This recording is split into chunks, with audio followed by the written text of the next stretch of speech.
Unang Kabanata. Ito ang mensahe ng Panginoon tungkol sa Samaria at Jerusalem. Ipinahayag niya ito kay Mikas na taga Moreshet, noong magkakasunod na naghari sa Huda sina Jotam, Ahaz at Hezekiah.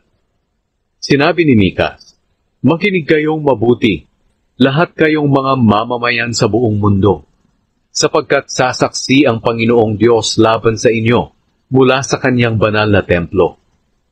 Parurusahan ng Israel at Huda. Makinig kayo, lalabas ang Panginoon mula sa kanyang tahanan. Bababa siya at lalakad sa matataas na bahagi ng mundo.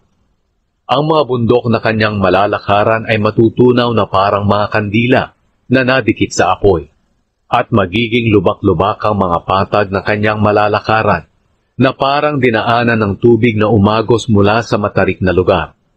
Mangyayari ang lahat ng ito dahil sa mga kasalanan ng mga mamamayan ng Israel at Huda.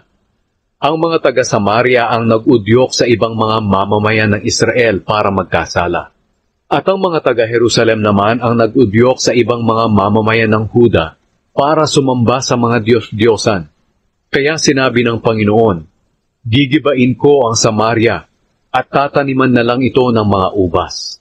Pagugulungin ko ang mga bato nito papunta sa kapatagan, hanggang sa makita ang mga pundasyon nito.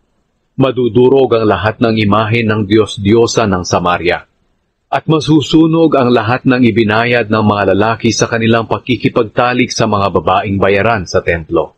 Nakapagtipon ng mga imahe ng Samaria sa pamamagitan ng mga ibinayad sa mga babaeng bayaran sa templo. Kaya kukunin ng kanyang mga kalaban ang mga pilak at ginto na binalot sa mga imahen para gamitin din ng kanyang mga kalaban na pambayad sa mga babaeng bayaran sa kanilang templo. Sinabi pa ni Mikas, dahil sa pagkawasak ng Samaria, iiyak ako at magdadalamhati. Maglalakad ako ng nakapaa at nakahubad para ipakita ang aking kalungkutan. Iiyak ako ng malakas na parang asong gubat at tulad ng paghuni ng kuwago. Sapagkat ang pagkagiba ng Samaria ay parang sugat na hindi na gagaling. At mangyayari rin ito sa Huda hanggang sa Jerusalem, na siyang kabisera na lungsod ng aking mga kababayan.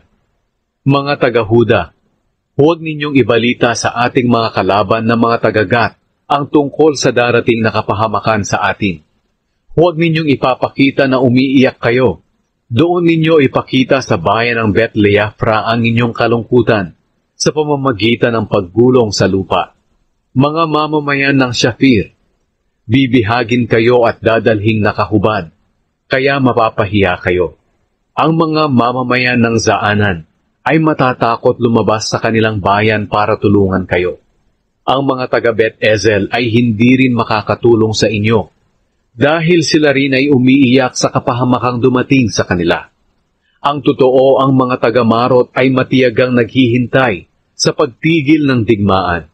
Pero mabibigo sila dahil niloob ng Panginoon na makarating ang mga kalaban sa pintuan ng Jerusalem. Mga mamamayan ng Lakish, isingkaw ninyo ang mga kabayo sa karwahe at tumakas kayo. Ginaya ninyo ang kasalanang ginawa ng mga taga-Israel, at dahil sa inyo'y nagkasala rin ang mga taga-Zion. Kayong mga taga-Huda, magpaalam na kayo sa bayan ng Moreshet Gat, dahil sasakupin na rin iyan ng mga kalaban. Sasakupin din ang bayan ng Aksib, kaya wala nang maaasahang tulong ang inyong mga hari mula sa bayang iyon. Kayong mga mamamayan ng Maresya, padadalhan kayo ng Panginoon ng kalaban na sasakop sa inyo. Mga taga-Huda, ang inyong mga pinuno ay magtatago sa kuweba ng Adulam. Kukunin sa inyo ang pinakamamahal ninyong mga anak at dadalhin sa ibang bayan. Kaya magluluksa kayo para sa kanila at ipapakita ninyo ang inyong kalungkutan sa pamamagitan ng pagpapakalbo na parang ulo ng agila.